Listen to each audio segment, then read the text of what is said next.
আজকে যে কপালে কি আছে ওপরওয়ালাই জানে। আজকে যেভাবেই হোক অনেক মাছ ধরতে হবে। চেষ্টা কর, হয়ে যাবে।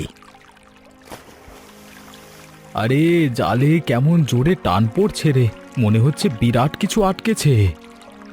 আস্তে আস্তে টান দে, তাড়াহুড়ো করিস নে, ছিঁড়ে যেতে পারে। টানছি তো, কিন্তু নিচে কিছু একটা আটকে গেছে মনে হচ্ছে। আর একটু জোরে টান দে, প্রায় তো তুলেই ফেলছিস। থাম থাম থাম, জাল ছিঁড়ে গেল যে। হায় হায় হায়, এটা তো ডুবে থাকা গাছের গুড়ির সাথে আটকে ছিল, মাছ না। আজকে তোর কপালটাই খারাপ। এই জাল ছাড়া তো আমি মাছই ধরতে পারবো না গদাই। এটাই তো আমার একমাত্র সম্বল ছিল। মন খারাপ করিস না বন্ধু, চল, যা মাছ পেয়েছি এতক্ষণে সেটা নিয়েই দুজনে বাজারে যাই, দেখি কি করা যায়। হ্যাঁ চল, বসে থাকলে তো আর কিচ্ছু হবে না। চিন্তা করিস না, নতুন জালের একটা ব্যবস্থা হয়েই যাবে। তুই তো এমনিতেও অনেক পরিশ্রমী মানুষ। পরিশ্রম তো করছি গদাই, কিন্তু কপালটাই যেন আজকাল সঙ্গ দিচ্ছে না। দেখ কি অবস্থা হলো। এমন দিন সবার জীবনে আসে, আবার ভালো দিনও আসবে, এত মন খারাপ করিস নে। তুই ঠিকই বলেছিস গদাই, কিন্তু নতুন জালের টাকা কোত্থেকে আসবে সেটাই ভাবছি এখন। সেটা নিয়ে পরে ভাবা যাবে, আগে চল যা আছে সেটা নিয়ে বাজারে যাই। হ্যাঁ তুই ঠিকই বলেছিস, চল আর দেরি না করি, চল। ভাই, এই রুইটাই দাম কত ভাই? 80 টাকা কেজি, একদম টাটকা মাছ, দেখুন এখনো নড়ছে। হ্যাঁ, এত দাম তো এই বাজারে চলে না, 60 টাকা দিন। ভাই আজকে জাল ছিঁড়ে গেছে, তাই একটু বেশিই লাগবে, তবু আপনার জন্য 70 টাকাই দিলাম। ভাই, ওই কাতলা কত নেবেন? 100 টাকা, বড় মাছ তো, একটু দেখুন ভালো করে। 80 টাকা দিন নেব। আচ্ছা নিন, আজকে মন ভালো নেই, তাই বেশি দরাদরি করলাম না। আরে চল এবার বাড়ি যাই, বাজার তো প্রায় শেষ হয়ে এলো, আমার বিক্রিও শেষ। হ্যাঁ চল, যা হয়েছে তাই নিয়ে খুশি থাকি, বাড়ি গিয়ে দেখি কি করা যায়। চাইলে আমার কাছে যা আছে তার থেকে কিছু টাকা দিতে পারি জালের জন্য। না রে গদাই, তোরও সংসার আছে, তোর কাছ থেকে নেব না, নিজে একটা ব্যবস্থা করব। আরে বন্ধু, এতে কি হয়? বিপদের সময় বন্ধু বন্ধুর পাশে না দাঁড়ালে আর কে দাঁড়াবে? থাক থাক, আগে দেখি বাড়ি গিয়ে কমলার সাথে কথা বলি, তারপর দেখা যাবে। আচ্ছা, তবে দরকার হলে আমাকে বলবি, দ্বিধে করবি না কখনো। তুই আমার আসল বন্ধু গদাই, তোর কথা শুনে মনটা একটু হালকা লাগছে। এটাই তো বন্ধুর কাজ, দেখবি সব ঠিক হয়ে যাবে। হ্যাঁ, আচ্ছা এখন চল বাড়ির দিকে হাঁটি। বাবা, আজকে আমার স্কুলে ম্যাডাম বলেছেন সামনের সপ্তাহে বেতন না দিলে নাম কেটে দেবেন। কি করব এখন? আরে আমার সোনা মা, বাবা তো আছে না, চিন্তা করো না তুমি, যাও তো পড়তে বসো গিয়ে। এই সামান্য চালটা রানলে, আর কিছুই তো আনোনি দেখছি। কমলা, আজকে জালটা ছিঁড়ে গেছে নদীতে, তাই যা পেয়েছি অল্প দামেই বিক্রি করেছি। কি বলছো? জাল ছিঁড়ে গেছে মানে? এখন মাছ ধরবে কিভাবে সামনের দিনগুলো?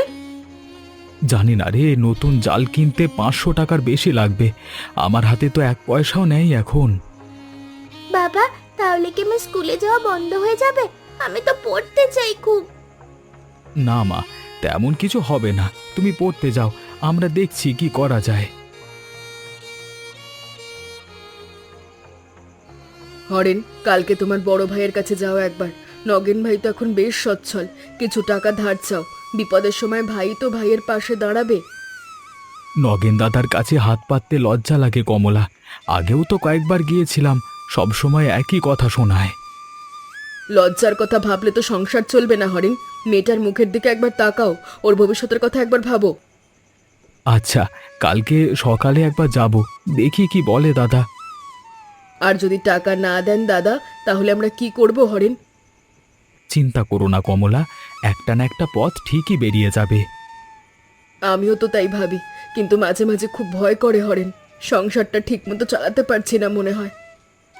এমন বলো না কমলা, তুমি অনেক ভালো সামলেছো এতদিন, আমি বরং ঠিক মতো পারছি না মনে হয়। না, তুমি অনেক পরিশ্রম করো, তোমার কোনো দোষ নেই। কপালটাই খারাপ যাচ্ছে আমাদের। দেখি কালকে দাদার কাছে গিয়ে কথা বলে আসি, হয়তো একটা ব্যবস্থা হয়ে যাবে। আচ্ছা, রাত হয়ে যাচ্ছে, রান্নাটা চাপাই, তুমি বরং বিশ্রাম করো। দাদা কেমন আছেন? মানে ভাবি কোথায় দেখছি না তো। এই তো আছি মোটামুটি, ভাবি ভেতরে কাজ করছে। তুই সকাল সকাল কি মনে করে এলি? দাদা, একটা দরকারে এসেছিলাম, আপনার কাছে ছাড়া আর কারোর কাছে যাওয়ার জায়গা নেই আমার। কি হয়েছে বল তো শুনি। জালটা ছিঁড়ে গেছে নদীতে, নতুন জাল কিনতে 500 টাকা লাগবে। যদি একটু ধার দিতেন দাদা, খুব উপকার হতো। ধার? বাইরে, আমার নিজেরই তো মাসের শেষে টানাটানি চলে। তুই তো জানিসই আমার সংসারও ছোট নয়। দাদা শোধ করে দেব, বেশি দিন লাগবে না। নতুন জাল থাকলে মাছ ধরে কয়েকদিনের মধ্যেই টাকাটা ফেরত দিয়ে দেব, বিশ্বাস করুন। দেখ হরেন, ধার দেওয়া তো সহজ, কিন্তু ফেরত পাওয়া কঠিন, এসব কথা আগেও শুনেছি অনেকবার। দাদা, আমি তো কোনোদিন মিথ্যে বলিনি আপনার সাথে, একটু বিশ্বাস করুন আমাকে। বিশ্বাসের কথা না রে হরেন, টাকার অভাব তো সত্যি আছে আমার, তুই বোঝবার চেষ্টা কর, নিজের একটা ব্যবস্থা কর গিয়ে। আচ্ছা দাদা, বুঝলাম, তাহলে অন্য কোনো উপায় দেখি। হ্যাঁ, ভালো হবে তোর জন্য। নিজের পায়ে দাঁড়াতে শিখলে সামনে আর কারোর কাছে হাত পাততে হবে না। আচ্ছা দাদা, তাহলে থাক। ভালোই করেছো, টাকা দিলে তো মাথায় উঠতো, নিজেকে বড় ভাবতে শুরু করতো। আমারও তো নিজের সংসার আছে মিনতি, সবাইকে তো আর দিতে পারি না। আর শোনো, ওরা তো নিজেরাই এখন সমাজে আমাদের চেয়ে নিচে আছে, এটাই ভালো, ওদের বেশি বাড়তে দেওয়া ঠিক না। তুমি সবসময় এমন কথা কেন বলো? ও তো আমার আপন ভাই। আপন ভাই বলেই তো বললাম, তোমার নিজেরও তো একটা আত্মসম্মান আছে। হরেন, আজ ঘরে চাল কম, মুরগিটা আজ রান্না করে ফেললাম, চপ বানালাম, এসো খেয়ে যাও। যা করেছো ভালোই করেছো কমলা, খিদে তো লেগেছে খুব, সকাল থেকে কিছুই খাইনি। মা, এই চপটা তো খুব ভালো হয়েছে, আমি তো আগে কখনো এমন খাইনি। আরে কমলা, এটা তুমি বানিয়েছো, দোকানের চেয়েও ভালো তো লাগছে খেতে। মশলাটা একটু আলাদা করে দিয়েছিলাম, ধনে পাতার কাঁচা মরিচ বেশি দিয়েছি, তাই বোধহয় স্বাদটা এমন হয়েছে।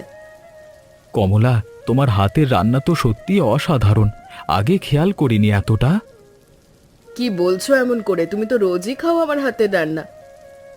না মানে, বৃষ্টির দিনে মানুষ তো বাইরে বের হতে পারে না, ঘরে বসেই যদি গরম গরম চপ পেতো কেমন হতো বলো তো। বাবা, তুমি কি দোকান দিতে চাও নাকি? তাহলে তো আমি বসে বসে বেচতে পারবো। হ্যাঁ রে মা, আমরা যদি একটা ছোট্ট দোকান দিই মাটির নিচে, যেখানে বৃষ্টি ঢুকবে না, মানুষ এসে বসে গরম গরম খেতে পারবে। কিন্তু দোকানতে তো টাকা লাগবে, হাঁড়ি কড়াই তেল মশলা সব তো কিনতে হবে। আমার কাছে যা মাছ ধরার শেষ কিছু জমানো টাকা আছে, ওটা দিয়েই শুরু করি, না হলে সারা জীবন এমনিই ভাসতে থাকবো আমরা। আচ্ছা, তাহলে চেষ্টা করি, আমার হাতের রান্নার উপর আমারও বিশ্বাস আছে। তুমি তো আমার সবচেয়ে বড় সাহস, তোমাকে দেখেই তো এত কষ্টের মধ্যে শক্তি পাই। কালকে সকাল থেকেই শুরু করি, তাহলে জায়গা খুঁজতে হবে ভালো একটা। গদাইকে নিয়ে কালকেই দেখে আসি রাস্তার পাশের ওই পুরনো জায়গাটা, ওখানে মাটির নিচে ভালো করে বানানো যাবে মনে হয়। হ্যাঁ, আর মশলার হিসেবটাও কালকে থেকে লিখে রাখতে হবে, কতটুকু কি লাগে, যাতে ভুল না হয়। তুমি তো একদম ব্যবসায়ের মতো চিন্তা করছো কমলা, আমি তো ভাবতেই পারিনি তুমি এত বুদ্ধি রাখো। সংসার চালাতে চালাতে বুদ্ধি তো এমনই হয়ে যায়। তোমাকে ছাড়া তো আমি কিছুই পারতাম না কমলা, তুমি তো আমাদের সংসারের আসল শক্তি। এত প্রশংসা করো না, কাজে লাগো এখন, রাত বেশি হয়ে গেলে ঘুম হবে না কারো। আচ্ছা আচ্ছা, চলো এখন ঘুমাতে যাই, কালকে অনেক কাজ আছে সকাল থেকেই। বাবা, আমিও কিন্তু কাল থেকে সাহায্য করব, দেখো আমার কথা। যে বৃষ্টি শুরু হয়েছে তাতে তো মনে হয় না কয়েকদিনে থামবে, যদি তাই হয় তাহলে তো জল জমে যাবে আর লোকজনও দাঁড়াতে পারবে না। আমারও তাই মনে হয়, আর চুলাও তো জ্বলবে না, আমাদের এমন একটা জায়গা দরকার যেখানে বৃষ্টি জল থাকবে না। আমার মাথায় একটা বুদ্ধি এসেছে, আমরা যদি এখানে গর্ত করে মাটির নিচে চপ বানাই তাহলে তো লোকজন শান্তিতে বসতে পারবে আর আরামেও খেতে পারবে। আরে বাহ, এখানে মাটি কেটে দোকান বানানোর পরিকল্পনা কিন্তু সেরা হয়েছে। বর্ষায় কেউ ভিজবে না আর চুলা জ্বালাতেও কোনো সমস্যা হবে না। আচ্ছা, তাহলে কাজ শুরু করা যাক। তোর সাহায্য ছাড়া তো আমি একা পারতাম না রে, তুই ছিলিস তাই এত তাড়াতাড়ি শেষ করতে পারলাম। আরে বন্ধু, এইটুকু তো করবই, তুই তো আমার বিপদেও পাশে থেকেছিস সব সময়। ওগো, তেল আর মুরগি তো আজকের মতো হয়ে গেছে, কালকে থেকে বেশি লাগবে, বাজারে যেতে হবে ভোরেই। কালকের বিক্রি দিয়েই কালকের বাজার করব, চিন্তা করো না, আগে সকালের শুরুটা ভালো হোক। মা, তোমার নামে দোকান, কি সুন্দর লাগছে দেখতে। কেউ তো এখনো আসছে না, মানুষ আসবে তো। আসবে আসবে, একটু সময় দে, এত তাড়াহুড়ো করিস না, গন্ধ পেলেই মানুষ চলে আসবে। এখানে কি নতুন কোনো দোকান দিয়েছেন নাকি? গন্ধ তো বেশ ভালো আসছে, কিন্তু কিছুই তো দেখছি না। হ্যাঁ ভাই, দোকান মাটির নিচে, চিকেন চপ বানিয়েছি, একদম টাটকা, একটা খেয়ে দেখুন না, ভালো না লাগলে টাকা দিতে হবে না। ঠিক আছে, চলুন আগে খেয়ে দেখি। আরে বাহ, এত মচমচে আর মজাদার, এমন স্বাদ তো শহরের দোকানেও পাইনি। দেখলে তো অরেন্দা, বলেছিলাম না মানুষ একবার খেলেই বারবার আসবে। দেখছো তো মানুষ কেমন খুশি হয়ে যাচ্ছে, আমার তো চোখে পানি চলে আসছে। এই দিনটার জন্যই তো এত কষ্ট করেছিলাম কমলা, আজকে মনে হচ্ছে সব সার্থক। আমি কিন্তু প্রতিদিন আসবো আর গ্রামের সবাইকে এই চিকেন চপের কথা বলবো। বাবা মা, আমি টাকা গোনার কাজটা করব, আমি তো ভালো অঙ্ক পারি স্কুলে। আমারও তো মনে হচ্ছে এই দোকান একদিন সারা গ্রামে বিখ্যাত হয়ে যাবে। তোমাদের দোয়ায় হলে হতেই পারে গদাই ভাই, আমি তো শুধু চেষ্টাই করছি। আজকে রাতে ঘুমাতে পারবো কিনা জানি না, এত খুশি লাগছে মনে। আমারও একই অবস্থা হরেন, মনে হচ্ছে যেন স্বপ্ন দেখছি আমরা। বাবা মা, চলো এখন বাড়ি যাই, কাল আবার সকাল সকাল উঠতে হবে। হ্যাঁ চলো চলো, আজকের দিনটা মনে রাখবার মতো একটা দিন হয়ে থাকলো। দেখো দেখো, হরেনের দোকানে কত ভিড়, মানুষ ওই দিকেই যাচ্ছে সবাই। কালকে পর্যন্ত তো টাকার জন্য হাত পাচ্ছিল আমার কাছে, আর আজই এত জনপ্রিয় হয়ে গেল দেখছি। আচ্ছা বাদ দাও। এভাবে চলতে থাকলে তো গ্রামে ওদেরই নাম হয়ে যাবে, আমাদের কথা কেউ জিজ্ঞাসাও করবে না আর। তাহলে কি করব বলো তুমি? আমি তো বুঝছি না, আর ওরা দোকানে যা করে করুক, আমরা বরং আমাদের চিন্তা করি, সেটাই ভালো হবে। তোমার মাথায় কি বুদ্ধি নেই? ওরা যে চপ বানাচ্ছে তা তো মনে হয় না স্বাস্থ্যকর, গ্রামের মানুষেরই তো ক্ষতি হবে। চলো মানুষকে গিয়ে বলি ওই দোকানের চপ না খেতে, দেখি কি হয়। তুমি আবার আমার গ্রামের মানুষের ভালো ভাবতে শুরু করলে কবে থেকে? আর মানুষ তো এমনিতেই খাচ্ছে ভালো লাগছে বলে। একবার বলে তো দেখি, কিছু মানুষ তো শুনবে আমাদের কথা। ভাই, ওই মাটির নিচের দোকানের চপ খাবেন না, বলছি আপনাদের ভালোর জন্যই। কেন ভাবি, কি সমস্যা ওখানে? না মানে, আমার তো ভালো লাগে না ওরকম নতুন জায়গার খাবার, আপনারাও একটু সাবধানে থাকুন। আমি কিন্তু আমি তো খেয়েছি কয়েকবার, খুব ভালো লেগেছে, কোনো সমস্যাই তো হয়নি। আচ্ছা আচ্ছা, আপনাদের যা ভালো লাগে করুন, আমি এমনিই বললাম। ভাবি, মানুষের রুজি রুটির জায়গায় ভাবে বলাটা ঠিক না। হ্যাঁ ঠিকই বলেছেন, আমার ভুল হয়েছে, আসি এখন। কোনো কথায় তো কাজ হলো না, উল্টো মানুষ আমাদেরকেই কথা শোনালো। আমি তো তোমাকে আগেই বললাম, মানুষ তো নিজের চোখেই দেখছে ভালো লাগছে, মানুষ কেন তোমার কথা শুনবে? চলো আরো কয়েকজনকে গিয়ে বলি, যদি কাজ হয়। না বাবা, আমি এসবের মধ্যে নেই। থাকো তুমি, আমি একাই যাচ্ছি। ভাই, ওই মাটির নিচের দোকানে যাবেন না, ভালো জিনিস দেয় না ওরা, শুনেছি। ভাবি, আমি নিজে গিয়ে খেয়েছি, অনেক ভালো চপ। হ্যাঁ, আপনাকে আমার বুঝতে হবে না। আচ্ছা তাহলে থাক, আপনার যা ইচ্ছে করুন। না, এভাবে হবে না, যাই বাড়ি যাই। নগেন, বৃষ্টির যা ভাব দেখছি, এবার অনেকদিন ধরে চলবে মনে হয়, বাজার বন্ধ থাকতে পারে কয়েকদিন। তাহলে কি করব? চলো এখনই কয়েকদিনের চাল ডাল তেল নুন সব একসাথে কিনে তুলে রাখি, বৃষ্টিতে বাজারে যেতে হবে না তাহলে। বুদ্ধিটা ভালো দিয়েছো। চলো কাল কি বাজার করে আনি সব। অভাব হবে না অন্তত কয়েকদিন। হ্যাঁ, আমরা তো আর ওই মাটির নিচের দোকানে যাব না, যাই হোক না কেন নিজেদের ব্যবস্থা নিজেদেরকেই করতে হবে। ঠিক আছে, তাহলে কালকেই সব গুছিয়ে নিয়ে আসি, দেরি করা ঠিক হবে না। হ্যাঁ, চাল ডালের সঙ্গে একটু তেল মশলাও বেশি করে এনো, লাগবে অনেকদিন হয়তো। আচ্ছা, তুমি একটা তালিকা তৈরি করে দাও, সেই অনুযায়ী কিনে নিয়ে আসবো সব। আচ্ছা, আমি এখনই লিখে দিচ্ছি। চাল ডাল তেল নুন আলু সব লাগবে অনেক দিনের জন্য। ঠিক আছে, কালকে ভোরেই বাজারে গিয়ে সব কিনে আনবো। দেরি করা ঠিক হবে না এই আবহাওয়ায়।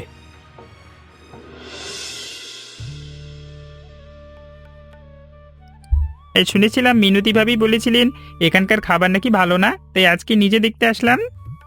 আরে না না, ভাবি হয়তো ভুল শুনেছেন কোথাও থেকে। আপনি খেয়ে দেখুন না, ভালো না লাগলে বলবেন। আরে এ তো দারুণ, এত ভালো জিনিস আর কোথায় পাইনি আমি। দেখছো, মানুষ এখন নিজেরাই বুঝে গেছে, কারোর কথায় কান দিচ্ছে না। হ্যাঁ কমলা, সৎভাবে কাজ করলে মানুষ ঠিকই চিনে নেয় একদিন। আরে অরেন্দা, আকাশের অবস্থা দেখেছো? মনে হচ্ছে এবার বড় বৃষ্টি আসছে, সাবধানে থাকতে হবে। হ্যাঁ দেখেছি। চলো কালকেই দোকানের চারপাশটা আর একটু শক্ত করে বেঁধে রাখি, যাতে জল ঢুকতে না পারে। হ্যাঁ ঠিক বলেছো, আর দেরি করা ঠিক হবে না এই আবহাওয়ায়। আমিও কালকে সকালেই চলে আসব। ধন্যবাদ গদাই, তোর মতো বন্ধু পাওয়া সত্যিই ভাগ্যের ব্যাপার। চলো এখন সবাই বাড়ি ফিরি, কালকে অনেক কাজ সকাল থেকে। চলো মা, আমারও খুব ঘুম পাচ্ছে এখন।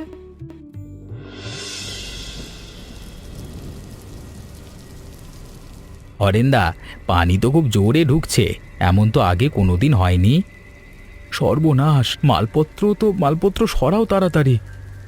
চাল ডালের ব্যাগটাও ধরো তাড়াতাড়ি।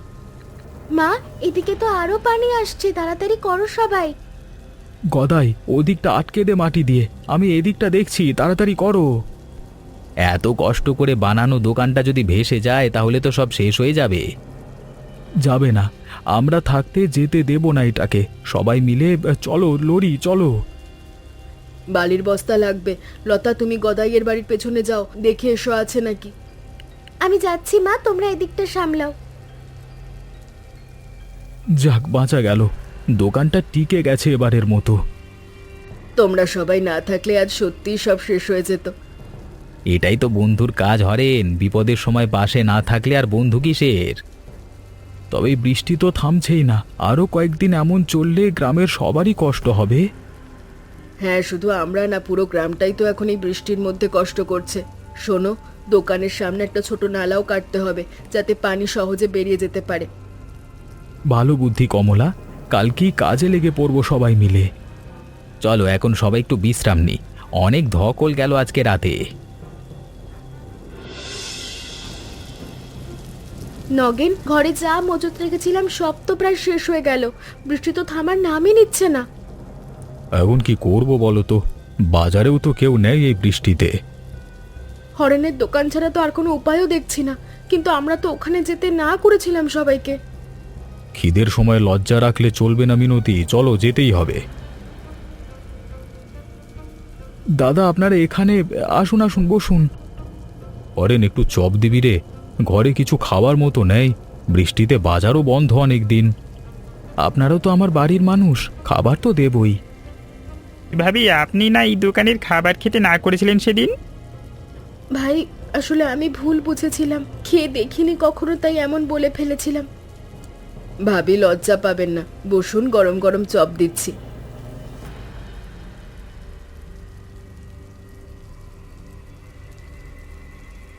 সত্যিই তো খুব ভালো লাগছে, এতদিন কেন যে না খেয়েছিলাম কে জানে। কাকা, এখন থেকে রোজ এসে খেয়ে যাবেন, আমরা খুব খুশি হব। সত্যি বলছি, এত ভালো জিনিস আমরা আগে জানলে এতদিন মিছিমিছি না বলে বেড়াতাম না মানুষকে। ভাবি, দেরিতে হলেও বুঝেছেন, এটাই বড় কথা। এখন থেকে আমরা সবাই একসাথে থাকবো। হ্যাঁ ভাবি, এসব পুরনো কথা বাদ দিন তো, এখন খেয়ে নিন শান্তি মতো। অরেন, তোর হাতে যদি এখন কিছু কাজ থাকে বলিস, সাহায্য করব যতটা পারি। হ্যাঁ দাদা, এইটুকুই তো চেয়েছিলাম, আপনারা পাশে থাকলেই আমরা অনেক শক্তি পাই। হরেন, আমি সত্যিই লজ্জিত, তোকে আর তোর ব্যবসাকে নিয়ে যা বলেছি তার জন্য ক্ষমা চাইছি। দাদা, ভুল সবাই করে। এখন আপনারা এসেছেন, এটাই তো অনেক বড় কথা। হরেন, তোমাদের এই দোকান সত্যিই অনেক ভালো। আমি ভুল বলেছিলাম মানুষকে, ক্ষমা করে দিও। বন্ধু, দেখলি তো, সৎ পথে থাকলে শেষ পর্যন্ত সবাই বুঝতে পারে। হরেন, একটা খবর শুনলাম, নদীর পানি নাকি আরো বাড়বে সামনের কয়েকদিনে। গ্রামের মাতব্বরা বলেছেন এবারের বৃষ্টি নাকি গত 10 বছরে সবচেয়ে বেশি হতে পারে। কি বলছেন কি? আরো জল বাড়লে তো দোকানের অবস্থা আরো খারাপ হবে। হরেন, তাহলে আমরা এখন কি করব? জানি না কমলা, কিন্তু আমরা তো এবারও লড়াই করেই সব সামলেছি। দরকার হলে আবার করব। চিন্তা করিস না, আমরা সবাই আছি তোর সাথে। অরেন, এবার থেকে আমিও তোমার পাশে থাকব। বাবা, আমার মনে হয় আমরা এবারও ঠিক পার হয়ে যাব। তুমি চিন্তা করো না। ওর মুখে ফুলচন্দন পড়ুক মা, দেখি সামনে কি অপেক্ষা করছে আমাদের জন্য। যাই হোক না কেন, আমরা তো একসাথেই আছি, এটাই সবচেয়ে বড় কথা হরেন। একসাথে থাকলে যে কোনো বাধাই পার হওয়া যায়। দেখি সামনে কি হয়। অরেন, এবার থেকে যে কোনো বিপদে আমাকেও পাশে পাবি, কথা দিলাম। চলো সবাই মিলে আজকে রাতটা অন্তত শান্তিতে কাটাই, বাকিটা কালকে দেখা যাবে। হ্যাঁ, আজকের রাতটা আনন্দে কাটুক, কালকের চিন্তা কাল করা যাবে। ঠিক বলেছ ভাবি, চলুন সবাই মিলে আরেকটু খাওয়া দাওয়া করি।